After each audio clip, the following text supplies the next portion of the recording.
விஜயகாந்த் அவர்களை பற்றி பிரேமலதா விஜயகாந்த் அவர்கள் கூறியதை தற்பொழுது காண்போம். கல்யாணத்துக்கு முன்னே இவருடைய படங்கள் நிறைய பார்த்துருக்கேன். இவர்தான் கணவராக வருவார்னு நினச்சி கூட பார்க்கல.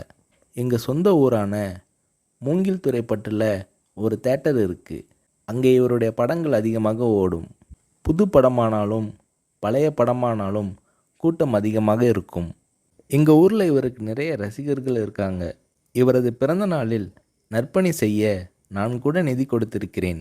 இவர்தான் என் வருங்கால கணவர்னு தெரிகிறதுக்கு முன் நடந்தது இது. என்னை பெண் பார்க்க வரும்போது சபரிமலைக்கு மாலை போட்டிருந்தார். ஒரு நடிகருக்குரிய பந்தாவே இல்லாமல் ரொம்ப சிம்பிளாக வேட்டி சட்டை போட்டு வந்திருந்தார். என்னை நேருக்கு நேராக கூட பார்க்கல. எனக்கும் அவருக்கும் நிச்சயம் செய்யப்பட்ட பின் நான் அவருடன் பார்த்த முதல் படம் புலன் விசாரணை. அவர் மதிக்கிற பெரியவங்க கிட்ட எழுந்து நின்று வரவேற்று பணிவாக பேசுவார். அவர் மனசில் ரொம்ப மதிக்கக்கூடிய கலைஞர் மூப்பனார் ஆகியோர்கிட்ட இருந்து ஃபோன் வந்துச்சுன்னா எழுந்து நின்று கை கட்டிக்கிட்டு பணிவாக பேசுவார்.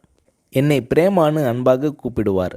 அன்பான கணவர், நல்ல பிள்ளைகள், ஒரு பெண்ணுக்கு இதைவிட பெருசாக என்ன வேணும் என பூரிக்கிறார் திருமதி பிரேமலதா விஜயகாந்த் அவர்கள்.